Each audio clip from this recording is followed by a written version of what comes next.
Amém? Mas não é para ter competição não, só estou falando para a gente entender melhor. Porque cada pessoa tem uma medida de fé, um nível, uma estrutura. Amém? E nós podemos também falar sobre os talentos naturais, né? O Pai, nosso Deus e Pai, quando criou, fez o ser humano com talentos naturais. Tem pessoas que têm jeito para ser pedreiro, tem gente que tem jeito para ser eletricista, tem pessoas que têm jeito para ser mecânico, tem pessoas que têm mais facilidade, mais habilidade para desenhar, para ser um pintor. Amém? Tem pessoas que então têm habilidades e facilidade com alguma profissão, com alguma arte, porque são talentos naturais que Deus deu para todos, até mesmo para aqueles que não são igreja, para aqueles que não são salvos. Isso aí foi transmitido na criação, né? Não tem pessoas famosas aí na arte, na pintura, como artista, como atleta, enfim. Na criação Deus deu talentos aos homens. Amém? Talentos naturais. Por exemplo, tocar instrumentos não é dom espiritual, e cantar também não é dom espiritual. Cantar, tocar instrumento não é dom espiritual e nem ministerial. É talento natural. Até os ímpios tocam bem e cantam bem. Amém? Porque Deus na criação comunicou os talentos naturais a todo ser humano. Louvado seja Deus. Dons ministeriais. Efésios, depois você pode ler essa lista, se você quiser. Romanos capítulo 12, você pode ler aqui do versículo 1 em diante, até o versículo 8, tem a lista aqui. Amém? Você pode estudar em casa. Efésios capítulo 4, versículo 11.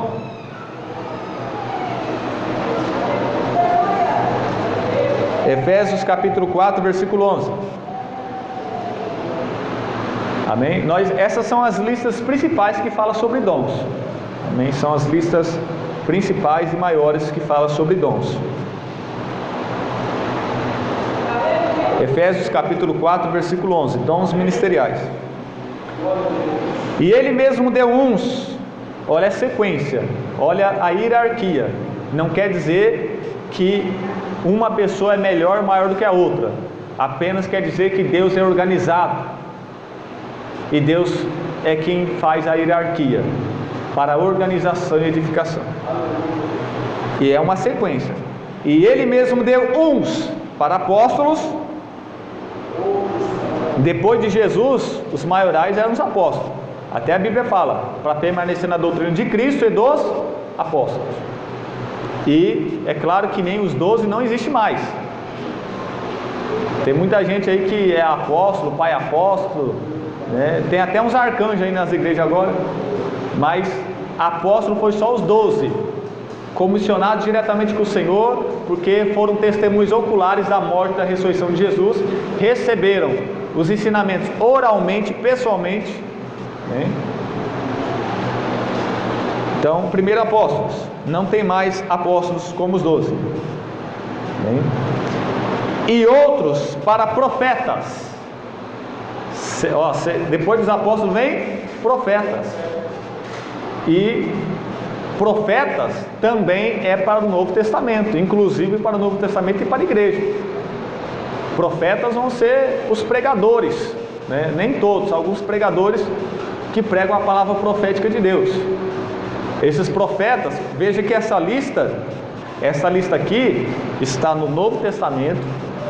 É uma lista que vai dar os nomes dos dons ministeriais para a igreja.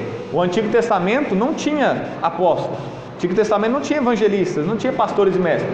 Veja que é uma lista para a igreja, para o Novo Testamento. Então o profeta aqui não está se falando do profeta do Antigo Testamento, senão as pessoas iam falar, não, esse profeta aí é só dos Antigo Testamento. Não, a lista aqui só tem dons ministeriais para o Novo Testamento, para a igreja. É claro que esse dom ministerial aqui de profeta não é o mesmo do Antigo Testamento, não é o mesmo dos livros da Bíblia.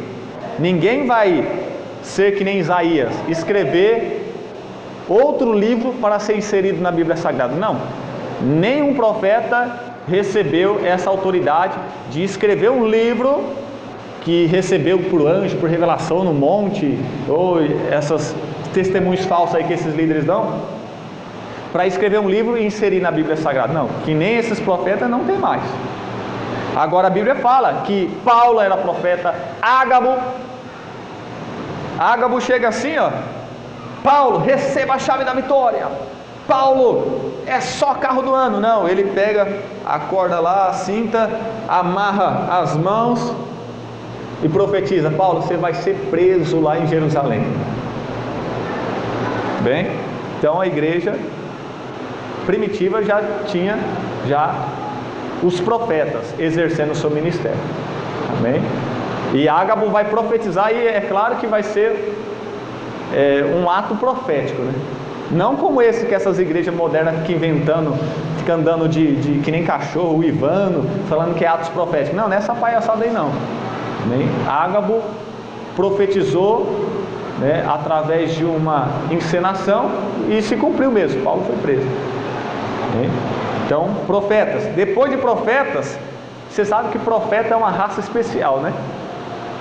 Quando o povo se corrompe, a liderança se corrompe, o Estado, o governo se corrompe, todo mundo se estraga, aí na hora que você pensa que está perdido, lá nos cafundó do Judas, lá onde tem ninguém, levanta uma voz lá do deserto, uma voz para perturbar todo mundo e dizer que todo mundo tem que se arrepender, senão Deus vai pegar todo mundo. E também para dizer que aqueles que se arrepender vão ter restauração em nome de Jesus. Profeta, meus irmãos, é a carta na manga de Deus. Quando todo mundo se estraga, Deus: espera aí, tem uma carta na manga aqui, levanta um profeta para pregar a palavra. Aleluia. Quem crê, bate palma e dá glórias a Deus. Aleluia, Jesus. Ele mesmo deu uns para apóstolos, e outros para profetas, e outros para evangelistas.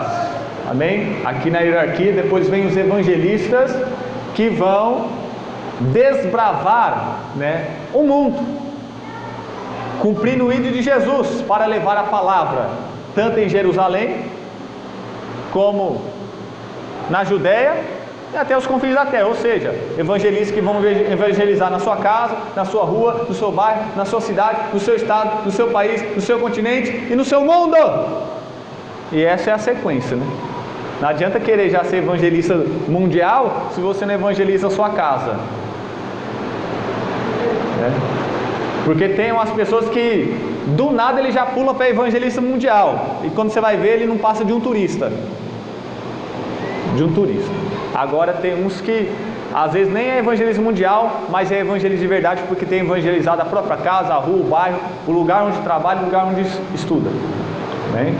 Então, evangelista é aquele que leva o evangelho de primeira mão aos perdidos, aos pecadores. Não estou falando de pessoas convidadas que estão nos cartazes, na agenda, para vir neste púlpito, onde vocês vão vir aqui para ouvir e para vê-lo.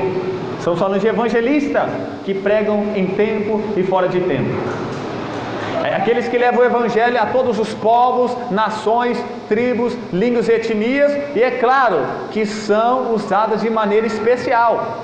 Os evangelistas são usados em curas divinas, libertações, em maravilhas e milagres. Você pode pegar o livro de Atos, Estevão, Filipe.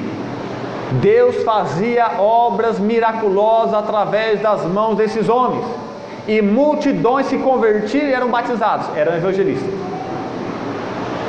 Porque tem gente que fala que só os apóstolos é que faziam aqueles sinais. Filipe e Estevão não eram dos 12, eram evangelistas e também diáconos, e Deus usava eles do mesmo tanto ou até mais do que os próprios apóstolos. Bem? Evangelistas. E outros para pastores e doutores. Bem? Pastores e doutores. Aí depois o evangelista vai lá, ganha as almas, né? Só que o evangelista é mais dinâmico. O evangelista não fica em quatro paredes, não fica parado num bairro. O evangelista, ele está sempre explorando o mundo, desbravando o mundo. Só que aí as almas que ele ganhou naquele lugar não vão poder ficar ali sem ninguém para cuidar. Então aí entra a vez do pastor. Pastor é o líder local, permanente, que vai apacentar